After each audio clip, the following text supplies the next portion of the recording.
Hello, I am Jamie McKinley, and you are listening to another episode of Just Get a Real Job. Thank you, as always, for tuning in to the podcast. I'm absolutely thrilled to welcome on the show this week Commissioner from the BBC, Nick Lambon, who is also a friend of mine. I had the pleasure of working with Nick back when he was a producer and very early on in my career when I was an assistant script editor on a drama called Screw. We worked on the second series together.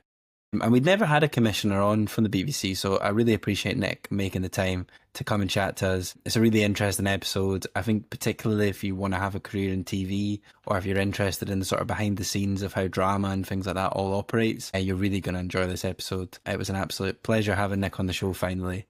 Nick has worked on some amazing big shows as well. He was a script editor on Doctor Who for many years. Nick has also worked on things like Blue Lights and Silent Witness. So it was an absolute pleasure to have Nick on the show. And I really hope you enjoy this week's episode. Be sure as well, if you're watching us on YouTube, please subscribe, please share. We're trying to really grow the YouTube channel. And on the general podcast feed as well, if you're listening on Spotify or wherever you do, please be sure to like and share with anyone you think you might enjoy. We're really trying to keep growing the podcast and find new listeners. But anyway, thank you as always for listening, and I hope you enjoy this week's episode. Nick Lambon, how you doing? Thank you very much for coming on Just Get a Real Job. It's a pleasure to have you on the podcast. How are you? Pleasure to be here. How are you?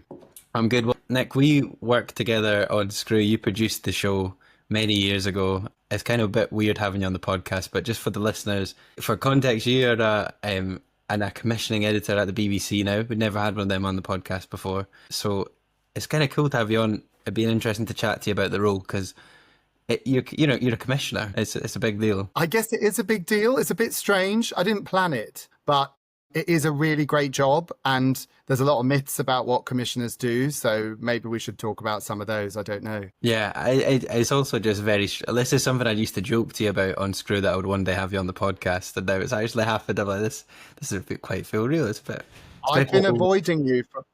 I've been avoiding you for quite some time, so you finally pinned me down. Yeah, you haven't returned to Scotland, so we'll take what we can get. Be me in. Not a commentary on the time on Screw, honest. Oh, we'll maybe talk about that a little bit tonight as well. But I suppose just to start off, you were touching on what myths are around what commissioners actually do. But do you want to kind of tell, as if people listening, often we do have listeners that don't have a clue about our industry. And I think a lot of people that do my job know all about commissioners, but I don't think the average person really does. So in sort of layman's terms, could you explain what a commissioner is?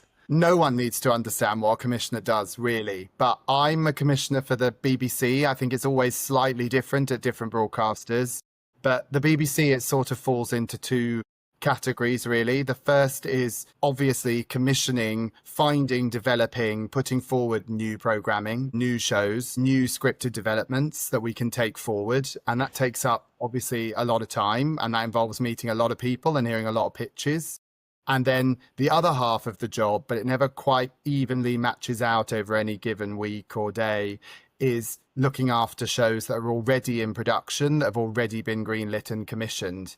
And that's about making sure that everybody is doing what the channel expects and wants from those programs, being involved in the editorial, maybe being involved in the casting, helping to choose HODs, and then in the edit, all the way through post, all the way to the marketing of the show and how it goes out, to make sure it gets properly represented on whichever BBC output it's going to be broadcast with. What do you think some of the main myths around your job are, especially working for somewhere like the BBC? Because obviously, there's a lot of cliches about the BBC as a company as well. There's absolute confusion about what on earth commissioners are doing. They must be sitting with very little to do, and they never seem to commission any new programs at all. And they always say there's a clash with another program and that's why they can't possibly make it and they must be making it up. Are they reading it at all? The answer to all of that is, yeah, we are reading absolutely everything. I mean, the BBC gets, I think it's actually in the thousands of submissions of new programs every single year.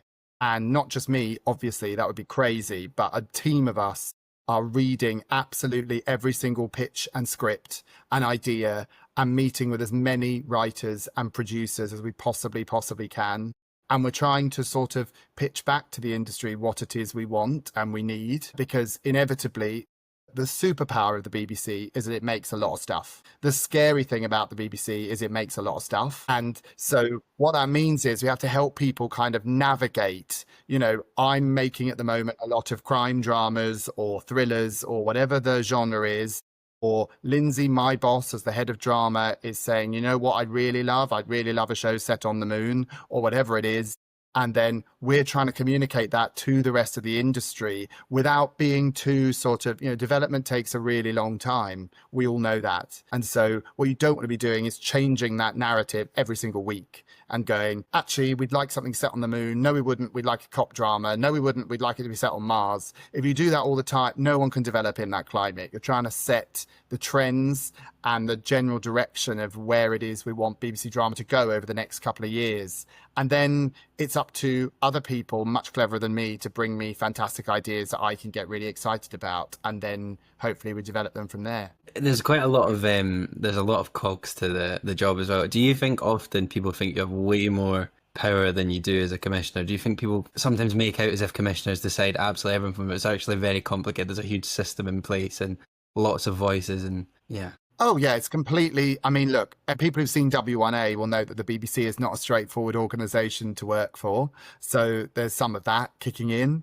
But also, I think that it's not my job to dictate what the show should be. It's actually the most useful commissioning that I found when I was on the other side and when I was a producer and a script editor. And what I find now is it's actually for me, when you're making a show, when you're on the production side, you are in the weeds of it. You are completely, every single thing there is to know about that show. And sometimes that can make you a bit blind to what's working and what's not working and what's clear and not clear. I think it's really important that commissioners are closer to the audience sometimes than they are to all the people in the production, so that the best note you can possibly give, I think, as a commissioner is to say, just so you know, that's a really good idea, but that's not clear on the page to me, who isn't talking about it 24 hours a day, 7 days a week, like everyone in production is. And I think that's where you're useful. You're not there to dictate, this is what you should write next, this is what you should do. It's a very different discipline editorially, I think, to being on the production side, which I used to do before. No, it's all really interesting. I kind of want to go into the way you got to the job you're in now, because it'd be interesting to talk about. I mean, you've worked on loads of shows, including, you scripted it on shows like Doctor Who, so I think it'd be really useful and interesting for some listeners to ask you more about that. But to go further back, were you always interested in sort of having a creative career, or did it sort of come like later in life? That's a really good question, which I do think about sometimes and kind of go, did I sit down and go, I want to be a script editor? No, because I didn't really know what that was. I didn't really know what jobs were available. I guess what I would say is I was always really, really interested, looking back, I realise, on how shows were put together, how they were made. Anything behind the scenes, anything about writing. I mean, I think probably the first scripted stuff I actually engaged with was comedy, and I became really fascinated by what the great sitcoms of kind of, the 80s, 90s, like how those shows were put together, what was making them funny, what was making my mum and dad laugh, I guess, is probably where it started, and being really interested in how those are put together. And it was later on when I was a teenager, when I was watching those really geeky shows that went out at 6 o'clock on BBC Two, the Star Treks, the Buffys, the strange shows that they would experiment with from America in that slot. That's when I was really starting to become obsessive about certain television programs and having to keep up with series and all of that stuff. And that's where I started thinking about, hey, this is a really great job. But other than writer, I didn't really, and I knew what that was. I didn't really know. I just assumed people wrote it and then it went on screen, which is absolutely ridiculous, isn't it? There would be two people involved. But like that is sort of, the gap in knowledge was quite high. It was only later on that I sort of worked out that these jobs existed. That was, I mean, actually Doctor Who was quite influential in that, because they've always had a lot of behind the scenes material around that show, and so there's always been a way of learning the different roles that were out there, and that sort of engaged me, I guess. Yeah, no, I think it's most script editors that I meet, and then we talked about this before, because obviously, as you said, a lot of your early career you were a script editor as well, but no one knows what that job is. Because when you're growing up, as you say, well, the behind the scenes stuff is always, you hear what a writer and a director is, but apart from that, you know, they don't really understand what the other roles are. So I think a lot of script editors discover it's a I think job. that's right. Yeah, I think that's right. I think that script editing is the problem is, and this is right, but also it's difficult. No one ever said, gosh, that was extremely well script edited. What they say is it was really well written. It was really well directed. And so, and there's loads of jobs like that. It's not just script editing. It's, you know, I think how many hundreds of people it takes to make like 5 minutes of footage on one of these big shows. And even when I got the job as script editor, I used to walk around sets going, what on earth are all these people doing? I mean, how are you supposed to know that? Like, you know, and a lot of it's quite technical. And from my point of view, some of it is a bit dull. Like, you know, that's the scary thing about being on sets is that you're sort of like, wow, it takes ever such a long time to shoot such a tiny amount of material. So, yeah, I don't blame anyone who goes, gosh, I'd really love to be involved in this, but I don't really understand how to get started or where I should be going or what even the right job to apply for is if it's even out there. You know, that's really hard. No, completely. So I think one of the most surprising things is working in TV can be really interesting in some ways, but often it is actually really mundane. They're filming Spider-Man in Glasgow just now, and when I was walking to my commute this morning, like there's like a crowd of people stood watching it, but there's enough that literally filming like a car moving, and it probably took all day to move a car. Like, I mean, it's probably a bad example because I feel like that's probably slightly more interesting than the average day on Silent Witness or whatever show it might be. But yeah, I don't know. I've had some very boring days on set. That's the thing. Everyone thinks it's really glamorous. When I talk to my friends about it, they always assume that they want to know who are the famous people I've met and what are the really exciting things that I'm doing. And usually, especially in production, you're up at 6 a.m. and you're sitting in a freezing cold warehouse and you're having a cry over the fact that you don't really know what you're shooting this afternoon. I mean, that is sort of, there's nothing exciting. It's freezing. It's like a mad person because it's so cold. And you haven't eaten anything, but you have had 6 cups of coffee, so you look a bit crazy. Like, I mean, you know, that's the reality of making these shows, and it's brilliant, and it's really exhilarating, and it's quite addictive. That's the other problem with the job, I think, is that the reason sometimes people feel like they've been taken advantage of is that they take advantage of the fact that you love it and that you really, really enjoy it, and that there's nothing else like doing these jobs, and that can be really challenging as well, especially when you do it and then you don't work for a bit, trying to recreate that feeling. That's really hard, I think.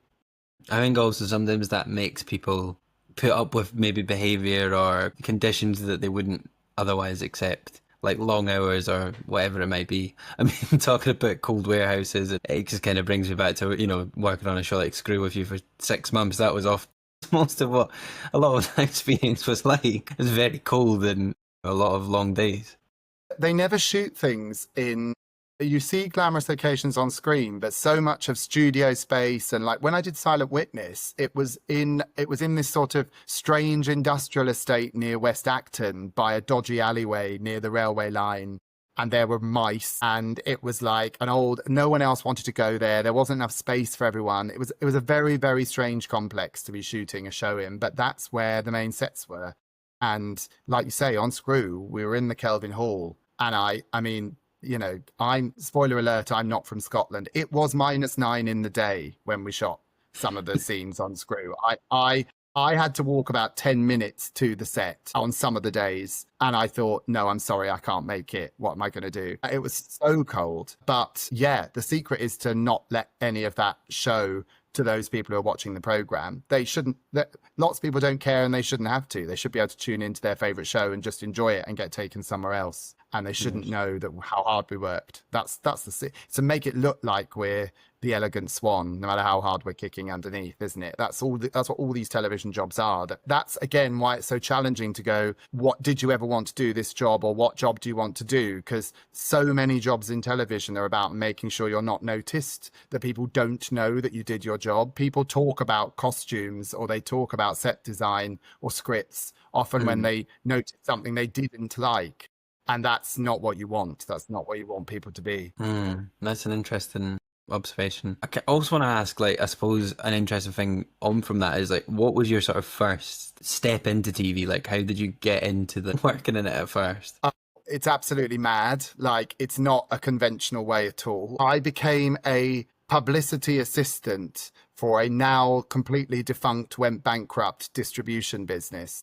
So they were, to explain what that was, basically they distributed the rights to other people's shows across the world. They sold them so that those territories could show those programs. And it was just a job that, I needed a job after uni, and it paid extortionately badly. And actually, I got a lot from that job because, again, I'll emphasize they eventually went bankrupt. This company decided that they wanted to help co-fund new productions that they could sell on. And through that experience, which didn't go very well for them, was brilliant for me because I got to meet script editors and producers and people who were coming in and out of the company who were interested in making different shows. And that was my first experience of seeing people in the kind of jobs that I suddenly realized I was quite interested in and was quite keen to do and know more about. So I started there, and I was there for a year or two learning.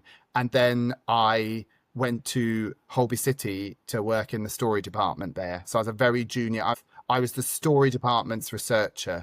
I'm sure that sounds self-explanatory, but basically as they were planning the stories for each 13 episode block, they needed someone to, yes, help plan those stories, but actually apply all the research, make sure that the stories felt real, and speak to the doctors, speak to the hospital managers, make sure that what was being plotted out by the writers and by the story team had something based in reality, I guess. So that's how, and then I was away from there really, building from that. I find most crazy about doing any jobs like that is how quickly you forget all the research you spent probably every day, for months and months. Like, obviously on Screw, I did a lot of research on prisons or whatever, and you forget 95% of it 3 months later. And I find that mad considering how much time you spend like in that world. And also the thing about Holby, because it was a soap, it was a continuing drama, and it was a machine, and you just had to feed that machine. So what would inevitably happen is I would spend months and months working out the best way for something to happen, and then a writer would get hold of it and say, yeah, but that's not dramatic, Nick, we need it to happen now. And then you'd have to completely rip up all that research and go back and try and find a way to make what you'd carefully planned to happen over 6 months happen in 6 days. That was really important, because that was, the thing about those, we all know this, the soaps, the continuing dramas, those big returning series, that was a really steep learning curve for me, not least because the turnaround is so fast. That's scary, but that's so useful because it taught me, I got to see things that I had storylined go onto screen really quickly. And I got to really quickly go, oh, whoops, that didn't work. That wasn't a good idea. That thing I suggested, they didn't play very well, or the writers couldn't realize it, or whatever it was. And that was extraordinarily important for me going forward in all my other jobs, because on other shows, you can wait years to see it finally end up on the other side on screen and see how people react. And that speedy turnaround is so useful, as well as the fact that, yeah, you're making such volume. You're doing so many stories. You're using so many characters. That's so important. Yeah, I remember when I went from doing a show like Screw and worked in sort of TV development for 2 years, then went into a soap, which is the opposite of what most people do. It's usually the other way around. But I found that mad, like the difference. In a way, I was like, well, this will make me a much better script editor in loads of ways, because you're kind of high-end dramas are very tricky in a different way, but you're kind of spoiled, I suppose, in the terms of you usually only have 6 episodes, which is a bit easier as opposed to like 50 episodes in the same time. You got more time to think about it, but that's not always useful, and it's not always productive, and it doesn't mean you necessarily get a higher quality product. Like, but there are advantages and disadvantages to both systems, aren't there, which because you've done both. I think, as you say, when you're early on, when you're starting out, I sort of needed just to experience drama and drink it up and see how it was being made and written and work with lots of different people. And I think that's why it was really helpful for me, because there was also just a time pressure to be like, you've got to pick this up. You've got to learn how to do this. And you haven't got 6 months to sit back and sort of go, I wonder what Holby City is. You just had to join this runaway train. The machine needs feeding. That, the worst thing you could possibly do on any of those shows is stop. So you just have to keep going. that was really scary, and we didn't always make the right choices. But I learned something really useful, which is sometimes you just have to make a choice because no one knows what the right answer is. And that's a really important thing to take forward, I think. I wanted to ask you about soaps because what I think is interesting is even, speaking to someone like yourself, your first proper job apart from the distribution company and TV was you started in a soap. Lots of people, big writers, people like Sally Wainwright, even Rob Williams who wrote Screw, started in soap. So many people have come through that, and at the moment we're in a time, we're talking about a show like Holby, that's not on TV anymore. Obviously River City, which I work for at the moment, is going to be closing its doors and stuff, but what do you think's happening there? Do you think soaps are dead with a commissioner hat on, or do you just think it's part of the sort of changing landscape we're in? I don't know if they're dead, because I think the ones that are running are doing really well. I think the reality is that soaps are part of that bigger trend that's going on in television right now, aren't they? They're susceptible to the same things, which is people are choosing. We're in a world now where people are, it used to be the case that people turned on BBC One or they turned on ITV and they sat there and they watched it from 7 o'clock to 10 o'clock. And they allowed the program makers and the broadcasters to sort of curate their experience for them and tell them what they should watch next. We're in a world where people can curate their own experience on any evening or any time of the day. They can choose what it is they're going to watch. And so that sense of soaps are about habit, aren't they? They're habit forming. They're about coming back at the same time every week all together and watching the next reveal. And that is how a lot of people, maybe the majority, I don't know what the figures are, but that's how a lot of people just aren't engaging with television content in that way anymore. They're choosing what they want to do. Some people are choosing to keep watching those soaps. But that sense of, oh, there's a gap between the program I wanted to watch at 7 and the program I wanted to watch at 8. I'll stick here and I'll watch EastEnders in the meantime. That is less common than it used to be. And I think that's what's driving soap audiences down, and that's what's, soaps are having to compete with that like everyone else. I think that they still serve a really important function, firstly for the people who are watching it, that's the most important thing. So for people to, like me, like you, get experience that they need to learn how television is actually made, how drama's made, and how scripts work, and whatever job that is, not just from our side with script editing and producing, but that is so many great directors, so many, yes, all those writers you talked about. I mean, that's how I met Rob the first time, is on Holby. And that sense of collaboration of all those people coming together, that's every TV drama. And it's quite telling that lots of things I learned on Holby, I'm still using now, I still refer to now, which shows it must have been training me for something, just how to make Holby City. I was at a networking event recently in Scotland, and I think 7, I don't have the exact, but I'm pretty sure, I think maybe 7 out of the 10 execs or company run people that were there had come through soap. So I think it just speaks like exactly, it is one of the, we do need that training ground to remain. And I know we're both employed by the BBC, so I won't, I'm not going to say anything too controversial, but I think it's short-sighted sometimes by the industry sometimes cutting something isn't always the best way, even if numbers are going down or whatever. It might have a wider knock-on effect in the future. Yeah, I think, the other challenge, which I didn't mention there, but is the obvious elephant in the room, is money. And I think that, like you say, there are lots of arguments for and against where that money should go. But I am pleased to say that I haven't had to make any difficult decisions about any soaps in my time there. But I think they are really hard decisions because there's a lot of pressures for certainly the BBC, certainly anywhere, to keep doing everything. And we're discovering that maybe that's not to say, we're still making an extraordinary amount of drama that's really exciting.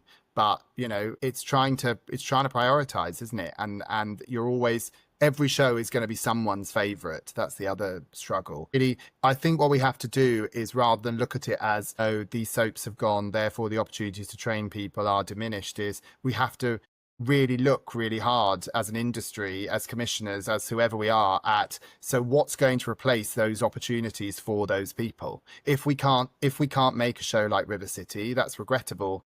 But if that's the decision that's been made, what are we going to do to make sure we're still bringing new talent and new people through? How are we going to change the way high-end drama works to support those people? Because, that's difficult. That's tough, and But we've got to do that because otherwise there won't be an industry in however many years' time at the same caliber with the same knowledge and experience. So it's up to us to make sure that we're thinking about that rather than just wringing our hands and going, oh, it's terrible, there's no money, what should we do? There's lots of drama being made, so there should be lots of opportunities for people. It just doesn't always feel like that, I think. I think the other position the BBC sometimes finds itself in is because it's a public body, it just gets a kick in a way that other broadcast organisations don't maybe get the same thing because it's made to be more accountable, which is tricky. Even though it's a good thing, it's a brilliant service, and I think a lot of people underestimate how much they get from the BBC if you include all the sport and news and everything it has. But I think, unfortunately, that opens it up to quite a lot of as you said, everyone's got a favourite show, and a lot of times people tend to voice when they don't like something as opposed to when they do. I mean, obviously, I'm not going to disagree with that. I'm going to say, yeah, they get kicked all the time. It's not fair. No, I think that I think that's right. I think that people, again, because we're now in a world where people have a lot of choice, they forget sometimes how much they choose BBC services and in ways they interact with those services. And you can say, oh, well, he works for them, he's bound to say that.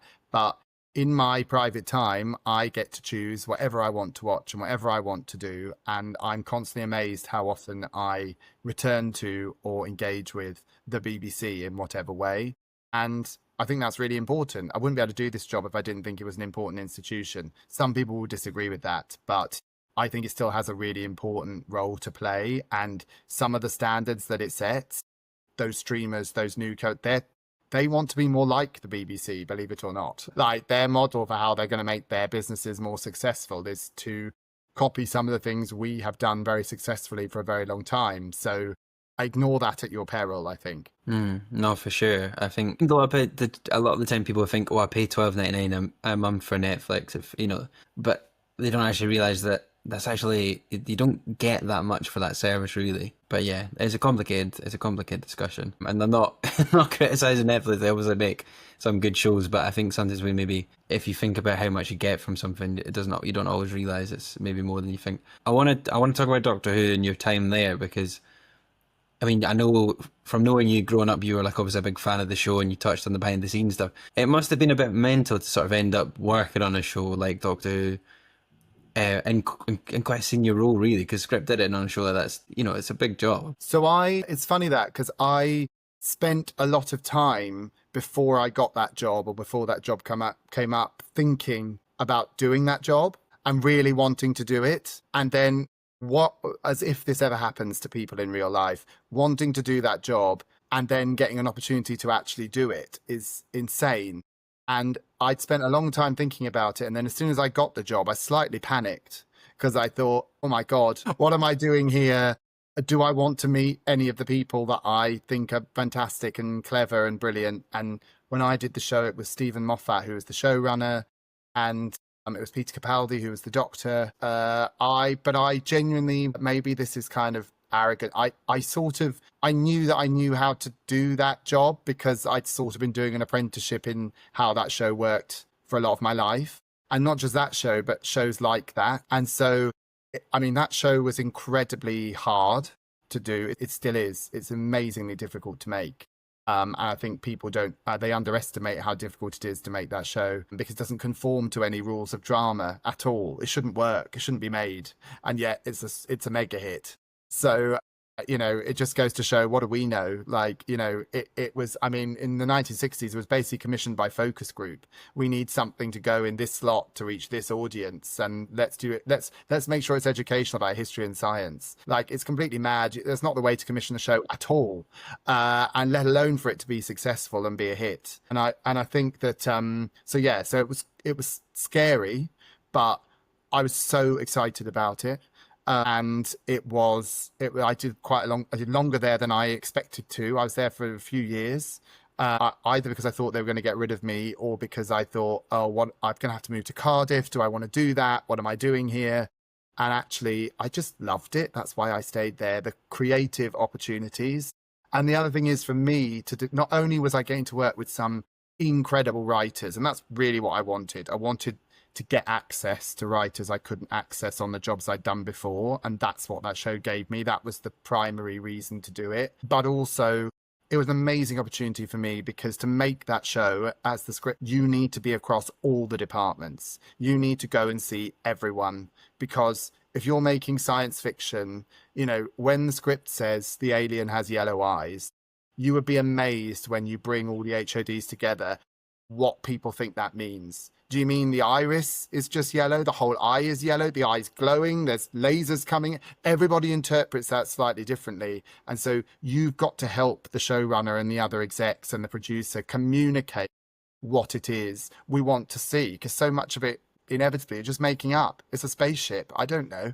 Like, you know, and so that was really great training ground for me to move into producing, I think, because it forced me to learn what all those hundreds of people in the art department or wherever, what they were all doing and how that interacted and what they were struggling with and what choices they had to make to realize some really complicated scripts. What was the sort of like, I mean, it's probably very hard to answer this, and I know it was a long time ago as well now, but like, was there like a sort of standout moment from that time? Like, was there like an episode you worked on particularly that you remember the most, or like what was some of the sort of standout moments from that? Because it is kind of a mad, as you say, it's just mad that you got to like ended up on a show like that.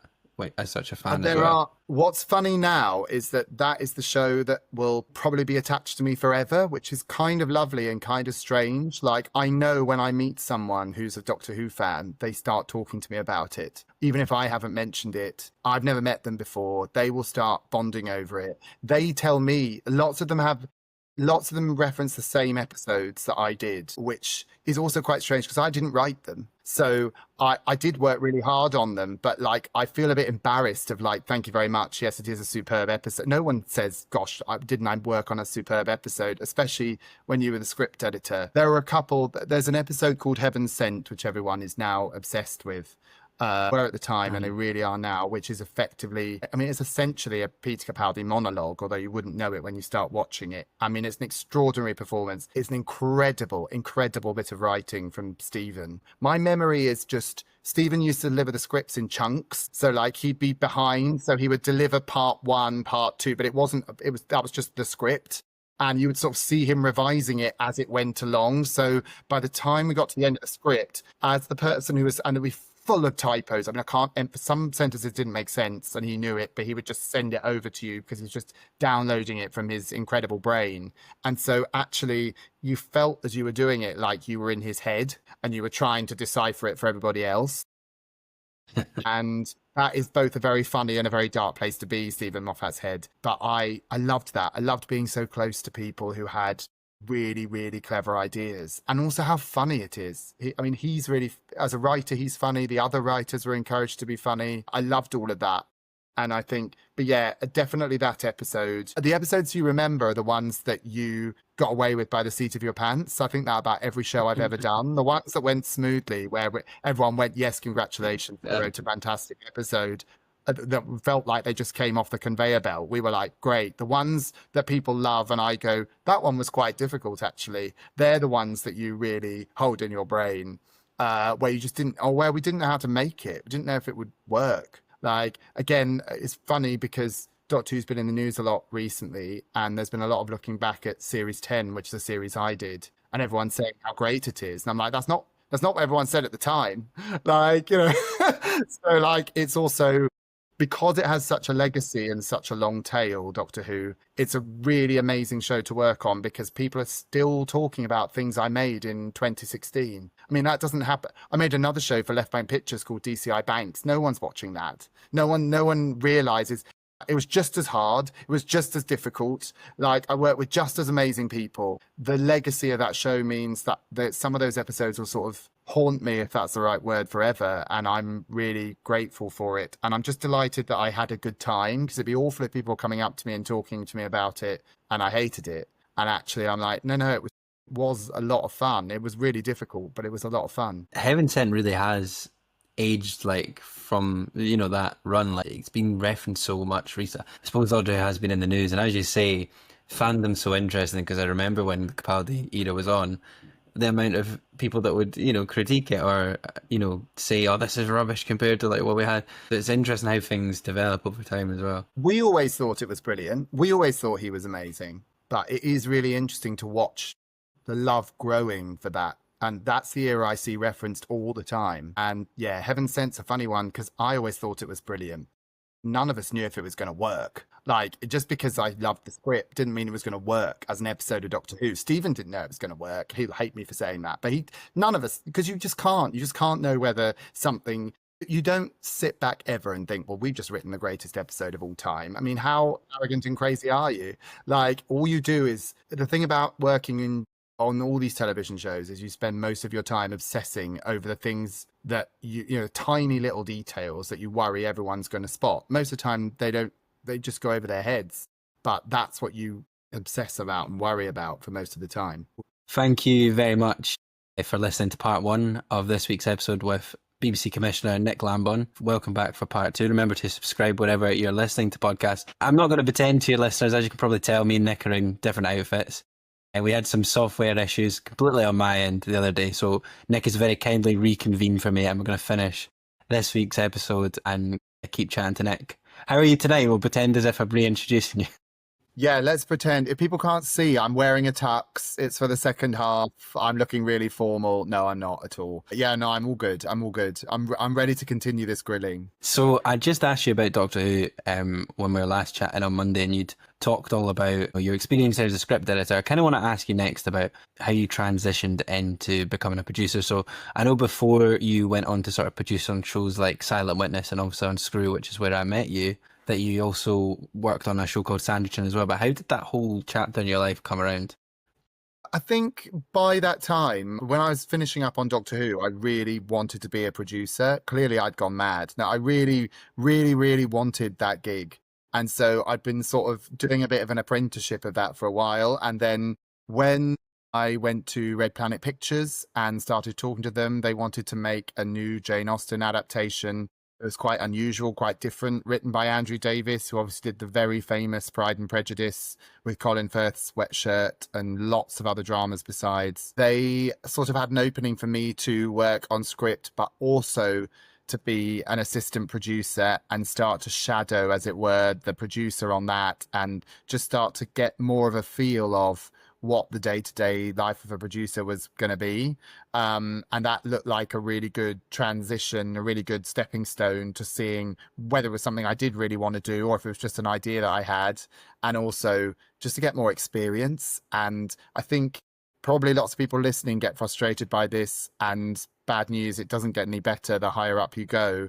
Every time you want to do a new job, people say, oh yeah, you'd be brilliant at that, but as you haven't done it before, you haven't quite got the experience you need to go and do. And I was sort of coming up against that a bit in trying to move from script editing to producing. So by doing assistant producing, that felt like a natural step. And then again, when I left that and did Silent Witness, I started as a story producer. So I started in the story room in the script department and transitioned over the course of a series, thanks to some fantastic, there was an executive producer there called Lawrence Till, who I absolutely love and still speak to all the time. And he was a very experienced producer and director, actually. And he agreed to just slowly introduce me to everything that I needed to see, so that by the end of the series, I was running it. I was doing it all by myself. It was like having the stable on. It was a fantastic opportunity to learn how to ride all by myself, and that was great. Was it hard leaving a show like Doctor Who and doing something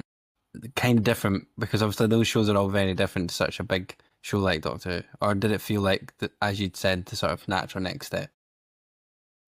It felt probably like the right time, because at that point, Stephen Moffat was leaving for Chris Chibnall to take over. So and Peter Capaldi there was a sort of natural gap coming. There was a new era starting. Now, I could have stayed and done that. No one said, Nick, bad news, you've got to go too. But it felt like a natural stepping off point, I guess, is the first thing. And I wanted to come back to London. That's where a lot of my friends are. That's where I knew a lot of other opportunities were. Because I've been in Cardiff for like 3.5 years, I think, and I absolutely loved it. But I sort of wanted to try and get back to where I'd been before. I hadn't intended to be there that long. And also, yeah, I think it's important to do very different things. I mean, when they offered me Sanditon, I was like, I've never done a period drama before. That's both quite scary and quite exciting. I like that. What I love about the jobs I've done is feeling like you're doing something new all the time. You know what I mean? And that's not for everyone. Some people make continuing dramas for their whole lives. Some people make nothing but detective shows. I've been really lucky that different opportunities have come up, and I've wanted to test myself and find out what that's like and see what there is new to learn. I think if you're not learning, then it can get a bit, the jobs aren't quite as fun when you're not feeling like you're riding by the seat of your pants sometimes, going, I don't know what I'm doing here, but I'm sure it's great. What were the sort of biggest differences then between script editing and producing? Obviously, they're big roles, and I'm not expecting you to explain it to our listeners perfectly, but like maybe what some of the sort of most obvious differences are. I think that there are different types of producer, is the first thing to understand. I was always going to be, this sounds really obvious, I was always going to be becoming what they sometimes call a creative producer, which sounds very insulting to other producers, but there are line producers and people who come up solely from that production side and they become producers, and there are people who come up from script editing and editorial, and neither is better or worse. But I think that the first challenge for me was making sure I really did understand what people were doing. I mean, I got some fantastic advice when I was on Silent Witness working under Lawrence Till, who I mentioned, who just said, the first thing you're going to have to learn in this job is what you're going to let go of. The mistake that a lot of producers, especially new producers, make is thinking, my goodness, I've now got to be in control of absolutely everything. I've got to know everything. I've got to know why they're putting that lens on that camera. Of course, you don't need to know that. That's why you're employing a lot of other people. So you've got to have enough understanding, but also trust to let the people who really know what they're doing do what they've trained to do what they have experience of. I think what was unusual is, I think when you're a script editor, you're in a little bubble where you're working with all the other editorial people, really. That's what you're doing, usually. Particularly the writer, particularly on something like Doctor Who, where there's a show-running writer who's also an exec. The editorial bleeds into everything. I think what I discovered quite quickly, which again might seem really obvious, is I had a sort of superpower, which is, I was able to read a script and very quickly go, oh, we'll change that. Oh, we don't need to do that. That's not very important for the story. Whereas there were certain HODs and certain people who would come to me in a panic when I started and go, Nick, there's absolutely no way we can set this on the rooftop. And you are like, oh, well, of course we're not going to set it on a rooftop. That's draft 2. And just having that understanding, being able to look at a script and understand what the most important bit of story we needed to keep and what we could let go of, that was really important and really useful. And I guess why I was hired to do those shows. There'd be other shows where there are very, very creative execs who feel they need something different from their producer. But I think it was firstly scary because, as I say, you're going, oh my goodness, I don't think I know everything there is to know about this.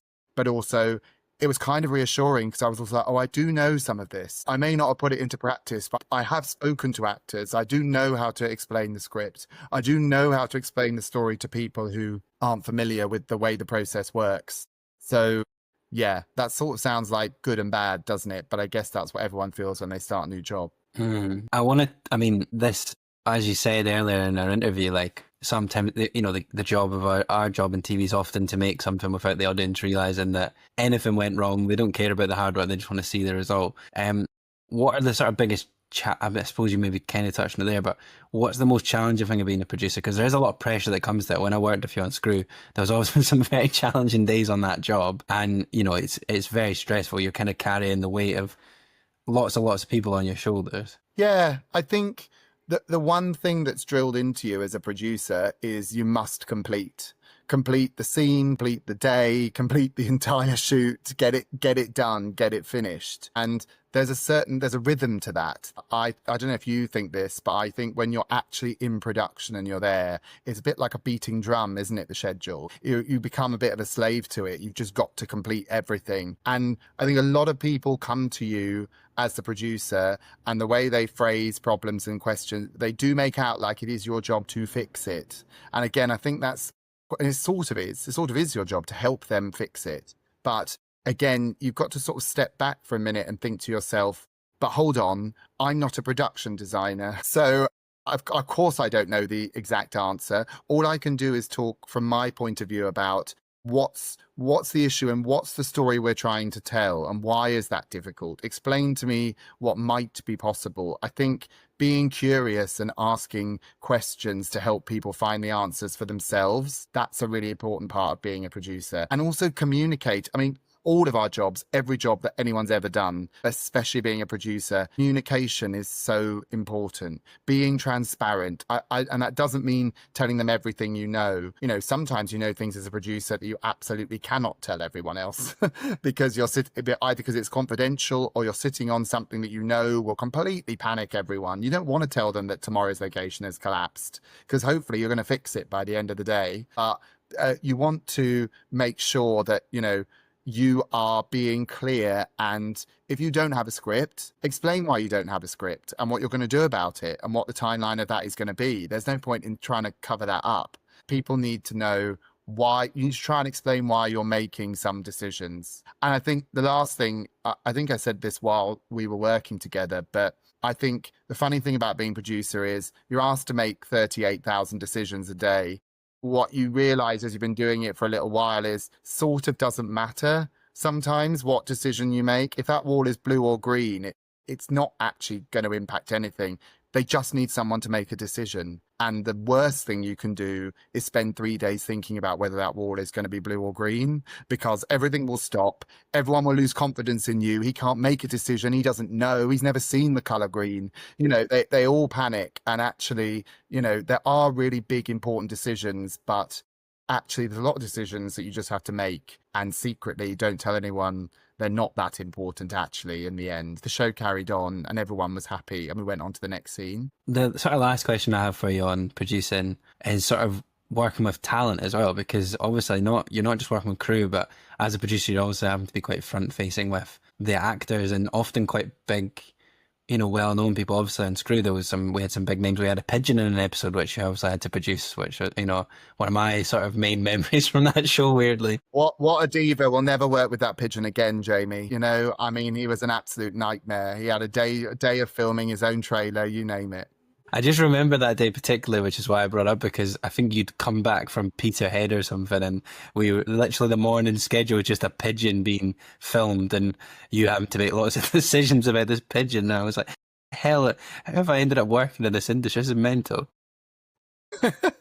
The pigeon does stay in my head for some reason, even though we did weeks and weeks and weeks of shooting. That morning where we had to wrangle a pigeon and shoot some other things and everyone else was trapped in a snowdrift in Peterhead. Yeah, that is quite a distinctive memory of working on Screw, actually.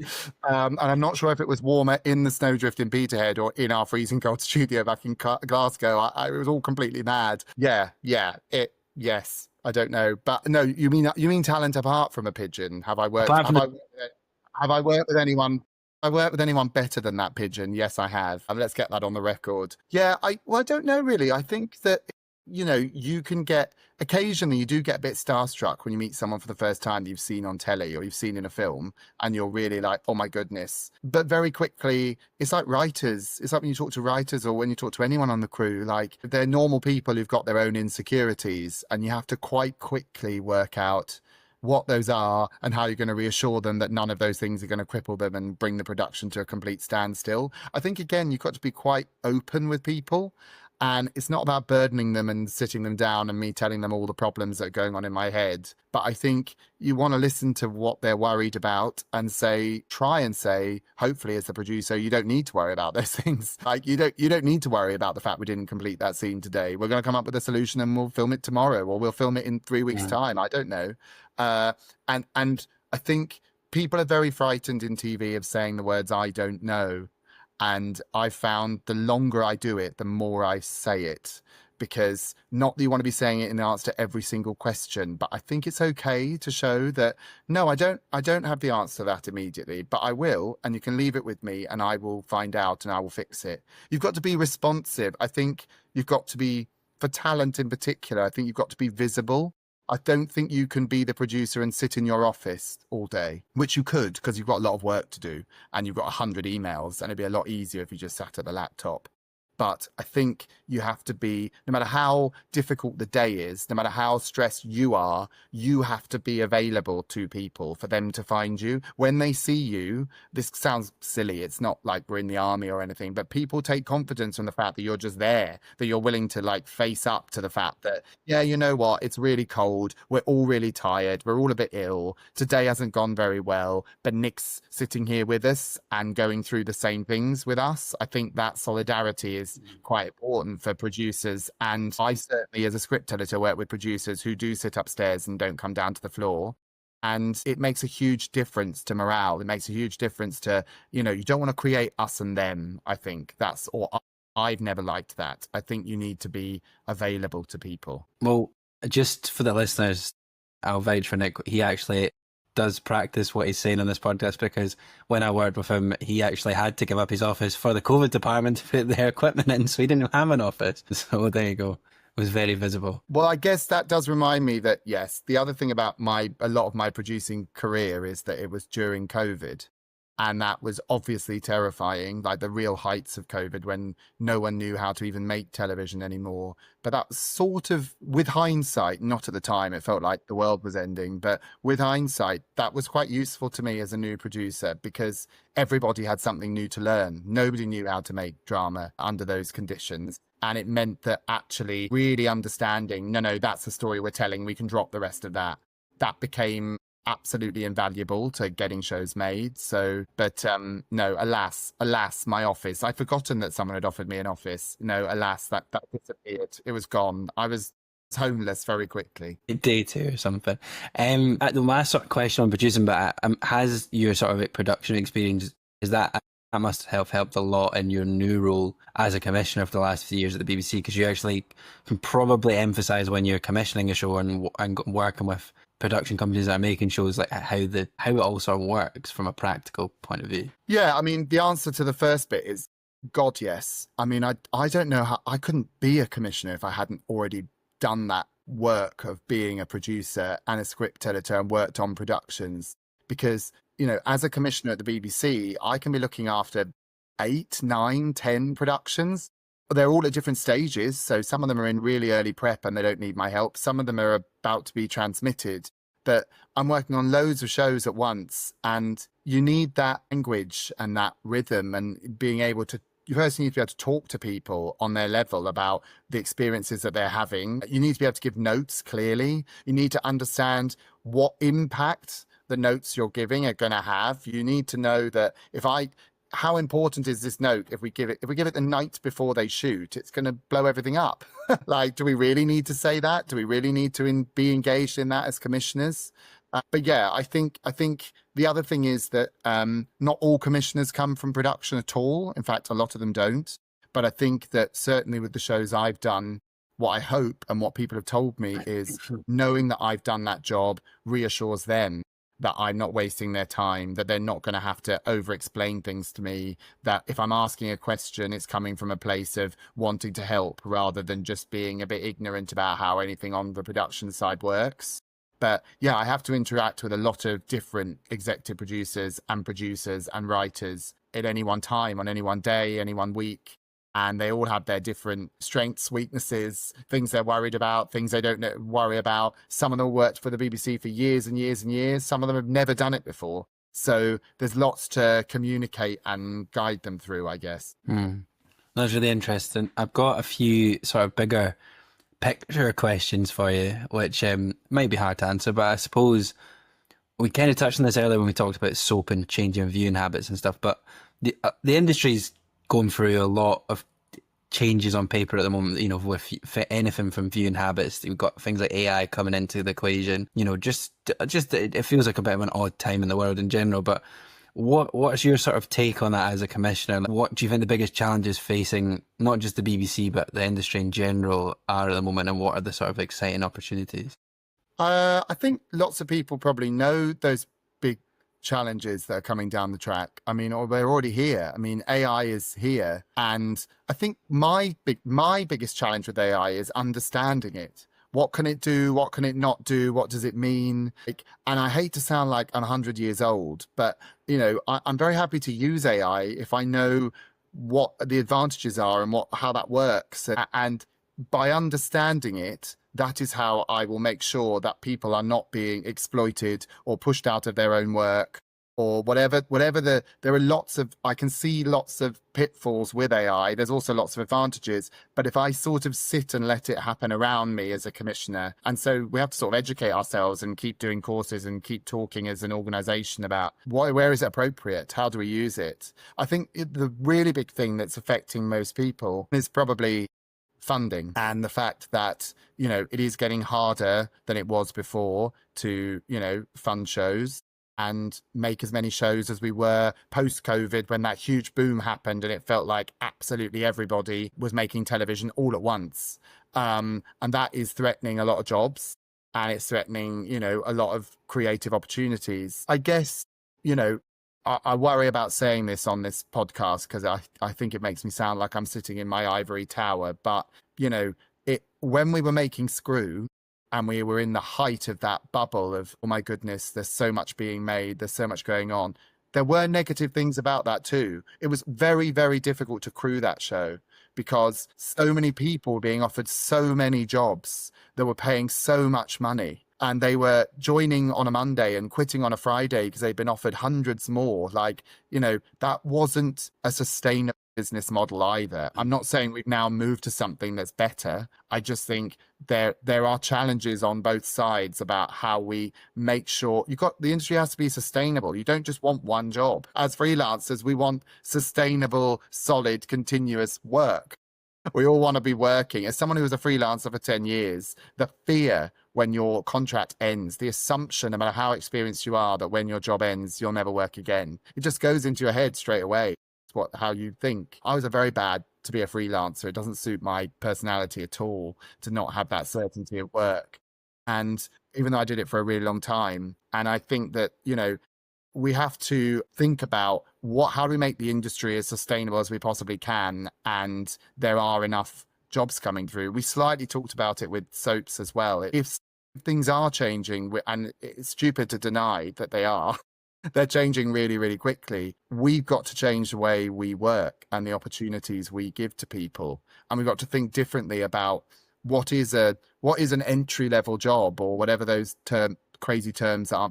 Where should they be? What does that mean? What are our expectations from people, you know, to progress in the industry? Do you know what I mean? How many shows do they have to do? All of those things. So I think those things are challenging, and they remain challenging. But I guess what I'm trying to say with some of it is there've always been some of those challenges. I mean, it's always been difficult. That's probably not a very positive thing, is it? But it's always been hard to progress and move forwards. And so we all have to come together and remember, you know, we have to try and hold that in our heads while we're all panicking that the sky is caving in. TV will probably carry on, I think.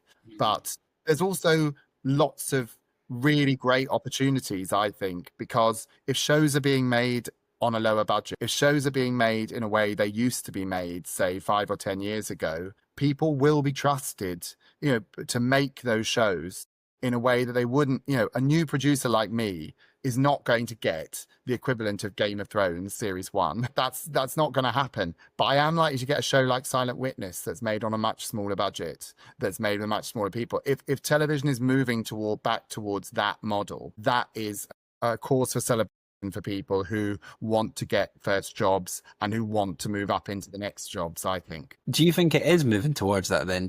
Because I think what a lot of the sort of interviews I've done on this podcast, I've done quite a lot of work around the crisis facing freelancers and stuff, and a lot of the sort of people I've been speaking to have sort of worried that there's been the mid-level shows have shrunk and the low budget ones have vanished completely. So I know Channel 5 recently commissioned a bunch of like low budget stuff. But do you think that's a big solution, is if we can bring back those cheaper to make shows?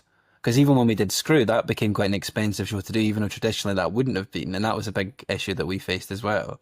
Did you think the answer could be invest more in lower budget shows, and that might give us more sustainability? I think we've sort of got no choice. I mean, look, there's always going to be exceptions. There's always going to be enormous studios or whatever. But I think the days of making shows for I don't know what the numbers are, 7-8 million, an hour. I think they might come back. There might be certain show, when they make that new Harry Potter series, I'm sure it's going to be made for more money than any of us can possibly imagine. Day to day, the sorts of shows that are going to be on BBC One, producers are not, they're not stupid. It's a business, and they want to make programs, and if they can only raise a certain amount of money, that's the money they'll make their show for. And I think that I absolutely agree. I'm not for a second downplaying the reality of lots of shows and lots of opportunities that have gone, but I think that also what we're in at the moment is a period of adjustment, I think, where people are just trying to work out what is the level. But I have a feeling that in another, 6 months, years time, what we used to call high end or high budget, that line will have fallen. That will go down. People won't be making shows for that. And I've always thought that, the mid-tier shows are where we get the new producers and the new directors and the new writers, that we have to give them those opportunities to step forward and do that. But there's a lot. I hope the BBC isn't doing this, but I can see it in other places, and we talk about it a lot to guard ourselves against it. When there's a contraction, the first thing that people throw out the window is risk. That's what you have to worry about. You have to be really wary of that. You have to, make sure that you're not commissioning the same people to make the same shows, to do the same thing. You can do is keep looking at each other as a team and go, why are we saying no to this? Are we saying no to this for the right reasons? And actually, why are we saying yes to this? Why are we making more of this when we could be doing that? But it's hard. It's really difficult. Yeah, because you can understand why when budgets are tight and money's tight, why you might go, well, this writer's really, they'd written 3 hit shows, so it's a safe option. But then you do, it's that tricky thing, because you don't want to end up in a position where the same 12 writers write all the TV, which I know that's not quite true, but if you look at the streamers, there's, a lot of the same writers that are doing all the same shows. So it's a hard balance, and it's good to hear that, you're saying that, higher up in the BBC that those discussions are happening, because I think a lot of our listeners worry about it. I think that there'll be people listening to this who will scream and shout, what's he talking about? That's so naive. But look, the fundamental thing that gets shows made is people like me thinking, this is good. It's not we must have another show from X, Y, and Z person. And actually, sometimes the really excellent shows, like I work on a show at the moment called Blue Lights in Northern Ireland. And I don't think anybody at the BBC, when that was commissioned, sat around and went, gosh, we must get another police responder show on. If anything, they were going, that's the last thing. But it's been made because it's really good, and it's really well written, and it's a show, it's really characterful, and it comes from Belfast and gives us an insight into contemporary Belfast that we've not seen before. We certainly haven't seen for a long time. That is, they always joke, that production team, that only the BBC would have commissioned that show. Maybe that's true, maybe that isn't, who knows. I think those are the kind of shows we just have to be driven by. That's a really good show. It doesn't matter that these guys haven't made very much, and it's coming from another corner of the country that I personally, don't always know absolutely everything about. That's what the audience wants to see. They want to learn too. So we have to. I don't know how else you can find new programs unless the first thing you say is it any good? Yes or no? Or if you start adding lots of other rules and thoughts, it becomes even more difficult than it already is. So, you don't want to be doing that unless you absolutely have to.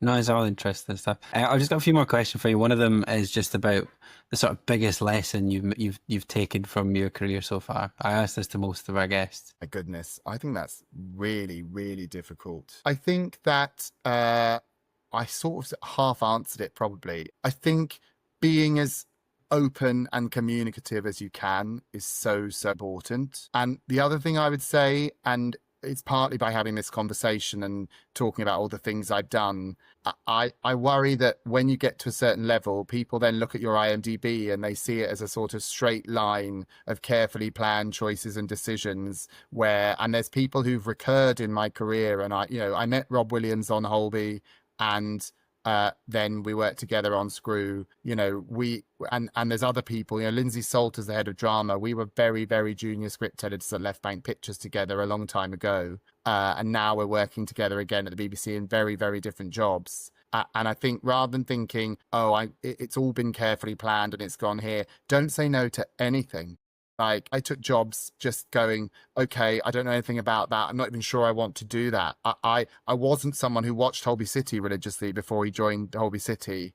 I wasn't sure whether I did really want to do Doctor Who, but I didn't know anything about most of the shows I'd taken.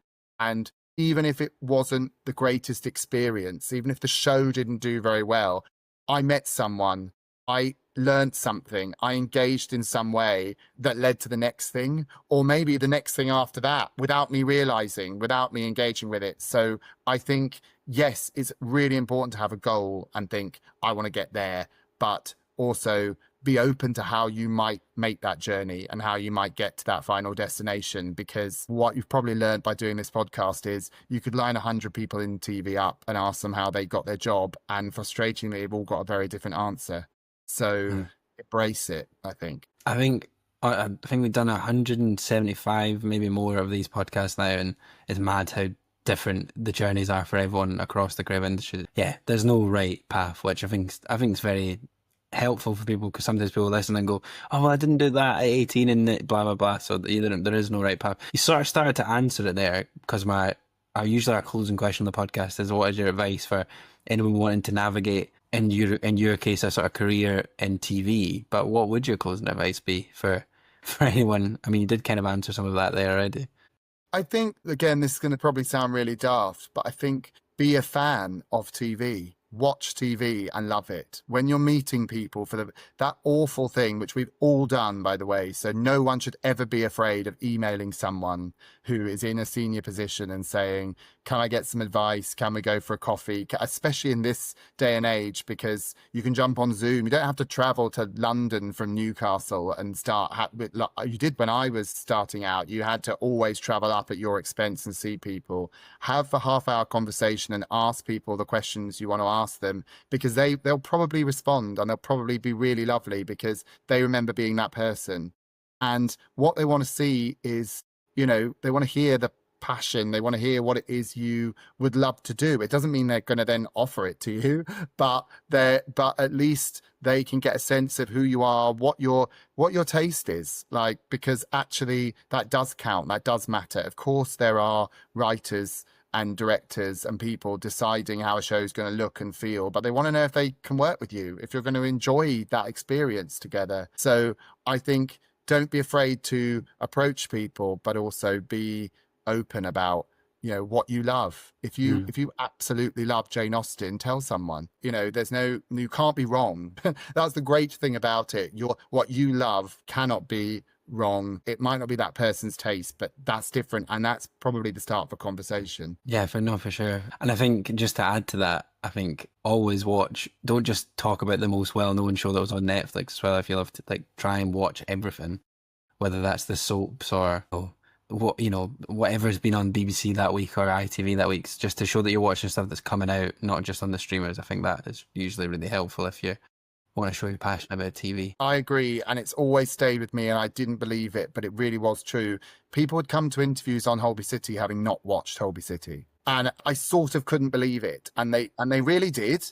And I was like, iPlayer exists, it's not hard to spend 5 minutes watching something and getting to know it. And it doesn't have to be that extreme, but yes, if you're going to see someone or you're going to meet them, see what they've done, watch it. Don't like it, I don't mean slag them off, but that's something to talk about too. Why didn't you like it? What wasn't right? They might agree with you. You don't always. I've made some TV that I know was not the finest hour of television ever made, and I might quite enjoy talking to someone who also understands that sometimes that's what happens, and we did our absolute best. No, for sure. Last question for you then, Nick, and you probably get asked this far too much as a commissioner, but what would you like to see more of on the telly? I get asked that a lot of times a day, I have to be honest. But then you see, that sort of does link to the last answer, because then it becomes about taste, maybe, as well as what we're looking for. And I've always loved those big, the old school answer is Spooks and Life on Mars and Hustle, those big, exciting, returning series. I always wanted to work in TV. I'm not criticizing film, because I've seen some amazing films, but I was never quite captivated by film in the same way. TV, that long form storytelling. I just want to see as many of those big, exciting, entertaining shows that go out at 9 o'clock on BBC One as we can possibly get our hands on. And some of my colleagues work on other shows that are nothing like that at all. And they win loads of awards and they're really good. I don't mind if it's a bit silly. I mean, let it have a sense of humour, please, is the other thing I would say. I found having a sense of humour has got me quite far in this industry. And I quite enjoy seeing that on screen. They're the shows that I always love. So I think some elements of that would be really good. Well, Nick, I really appreciate you coming down from your ivory tower as a commissioner to talk to us about what it's all about and showing that You're very welcome. I will climb back up the steps now. Just to close us off, when we worked together, you used to always give me lots of various rules that you'd learned over your career. Do you want to leave us with a rule as we wrap up? I don't know if it's a rule, but like, I think everyone should just remember, do you know how hard you have to work to make something incredibly mediocre? Like, just when you're sat there at home going, why on earth why didn't Nick step in as the commissioner and stop this disaster? And you're like, I did. This is the good version. Like, one of my other kind of rules is, what I think everyone should have to do is, put up on screen before it starts. You should have read the first draft. Like, when people are attacking you, like, you're like, we knew this wasn't, don't worry. Yeah. I don't know how many rules I've got up to now. Probably about 200. So they're all in there somewhere. The first rule of the rules is don't mention the rules. So, and I've broken that already. Well, Nick, thank you for your time. I hope you can make up to Scotland soon, and thank you for coming. Yeah, lovely to see you.